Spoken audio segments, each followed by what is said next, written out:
पश्चिम बंगाल, असम, केरला, तमिलनाडु और पुडुचेरी इन तमाम राज्यों के चुनावी नतीजे सामने आ चुके हैं और अब इन राज्यों में सरकार बनाने की कवायद शुरू हो गई है।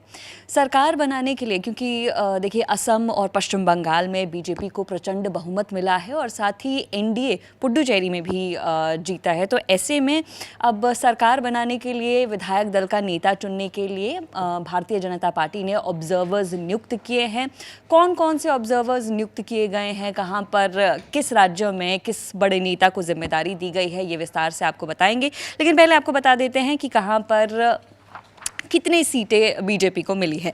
बीजेपी ने 293 में से, पश्चिम बंगाल की 293 सीटों में से 207 पर जीत हासिल की है। असम की बात करें तो असम में बीजेपी ने 82 सीटें हासिल की है और वहीं अगर बात करें पुडुचेरी की, एनडीए वहां पर जीत के आया है लेकिन बीजेपी के हिस्से में 4 सीटें आई हैं। अब बात ऑब्जर्वर्स की, ऑब्जर्वर्स कौन कौन कहां पर नियुक्त हुए हैं ये बताने के लिए हमारे साथ शुभम है। शुभम, बताइए कि बड़े बड़े नेताओं को जिम्मेदारियां मिली हैं इन राज्यों में, कौन कौन कहाँ से किसको जिम्मेदारियां मिली हैं?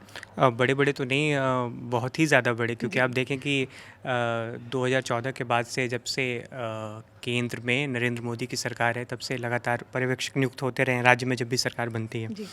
लेकिन अमित शाह खुद किसी राज्य विशेष के वो पर्यवेक्षक नियुक्त हुए, ये पहली बार हुआ है और ये बताता है कि पश्चिम बंगाल भारतीय जनता पार्टी के लिए कितना महत्वपूर्ण है और उसके बाद उनका कितना कुछ स्टेक पर है वहाँ पे कि सही नेता का चयन हो सके। तो इसके लिए जो पश्चिम बंगाल से जो पर्यवेक्षक नियुक्त किए गए हैं उसमें अमित शाह हैं और उनके साथ मोहन मांझी हैं जो कि उड़ीसा के मुख्यमंत्री हैं।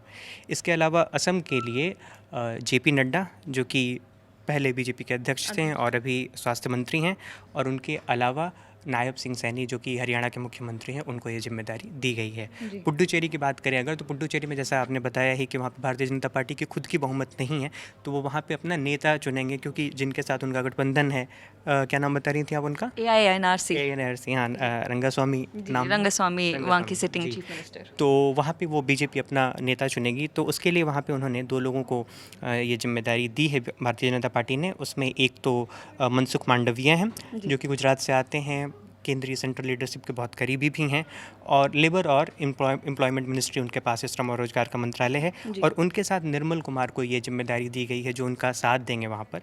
और वो जो जब अनडिवाइडेड जम्मू कश्मीर था, जब वो जम्मू कश्मीर का बंटवारा नहीं हुआ था 2 यूनियन टेरिटरीज़ में, तो उस समय जो वो डिप्टी चीफ मिनिस्टर वहाँ के रह चुके हैं, निर्मल सिंह, और वो आखिरी स्पीकर भी थे जम्मू कश्मीर, अनडिवाइडेड जम्मू कश्मीर के। तो उन दोनों को ये जिम्मेदारी दी कि मनसुख मांडविया और निर्मल कुमार। जी शुभम, मैं ये भी आपसे जानना चाहूँगी, आप हमारे दर्शकों को प्लीज़ बताइए कि अब इलेक्शन जो है कंप्लीट हो गए हैं, तो यहाँ पर ऑब्जर्वर्स जो हैं उनका रोल किस तरह से रहेगा?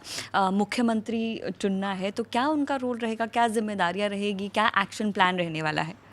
देखिए, ऑब्जर्वर का काम जनरली ये होता है कि वो एक कड़ी है, माध्यम है, मीडियम है, जो सेंट्रल लीडरशिप है, जो केंद्र का आला कमान है। बीजेपी के केस में मान लें आपकी जो संसदीय बोर्ड है, प्रधानमंत्री मोदी हैं, तो जो सेंट्रल लीडरशिप है और जो राज्य इकाई जहाँ के बारे में फ़ैसला लेना है, तो वहाँ का संगठन, वहाँ के विधायकों के बीच में एक समन्वय बिठाना, एक कड़ी, एक पुल के तौर पे काम करना कि उनकी राय क्या है, जो लोग जीत के आए हैं वो क्या सोचते हैं, और जो सेंट्रल लीडरशिप है उसका क्या एक पैरामीटर है, उसके बीच में एक सामंजस्य बिठाने की कोशिश जनरली ऑब्जर्वर का होता है। अब ऑब्जर्वर जो हैं, पहले आप देखेंगी तो अलग अलग होते रहे हैं।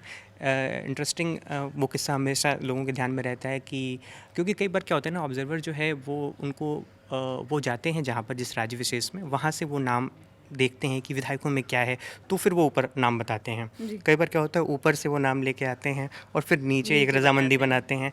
कई बार बीच की भी स्थिति होती है जहाँ पे ऊपर से नाम बताया नहीं जाता है, और पश्चिम बंगाल में कुछ ऐसी स्थिति लग रही है। हाँ, और सरप्राइज एलिमेंट आखिर में जो वो वहाँ पहुँच गए, जैसे बताते हैं, पंकज सर मुझे बता रहे थे कि उत्तर प्रदेश में ऐसा हुआ था कि वहाँ पे आखिर मोमेंट में नायडू गए और उनको वेंकैया नायडू गए और उनको ये बताया गया कि मुख्यमंत्री योगी आदित्यनाथ होने वाले हैं। तो इस तरह से चीज़ें वो मैनेज करते हैं ताकि मतलब बहुत कुछ सामंजस्य से हो जाए। और एक चीज़ ये भी होता है कि ऑब्जर्वर का काम एक मैसेजिंग भी होती है, क्योंकि जो ऑब्जर्वर जा रहा है वो ये दिखाएगा कि कौन नेता चुनने के लिए नाम आगे बढ़ाएगा, कौन समर्थन करेगा, तो उसकी भी एक मैसेजिंग है और ये सब कुछ ऑब्जर्वर देखता है। तो अमित शाह जी पश्चिम बंगाल के लिए जी, एक लंबी लड़ाई के बाद पश्चिम बंगाल में भारतीय जनता पार्टी ने अपनी सरकार बनाई है। वहाँ पर कई नाम चल रहे हैं मुख्यमंत्रियों को लेकर। अब तय होना है कि मुख्यमंत्री पद पर कौन बैठेगा पश्चिम बंगाल में। ऑब्जर्वर्स की नियुक्तियाँ कर ली गई है, जैसा कि शुभम ने बताया कि बड़े नहीं, बहुत बड़े बड़े नेता जो हैं उनकी नियुक्तियाँ की गई है। क्या इसमें निकल कर आएगा, जो भी अपडेट्स होंगी वो लगातार आप तक पहुंचाते रहेंगे। फिलहाल इस अपडेट में इतना ही। मेरा नाम है नेहा धीमान, मेरे साथ थे शुभम, कैमरा के पीछे आलोक। देखते रहिए दी लल्लन टॉप। शुक्रिया।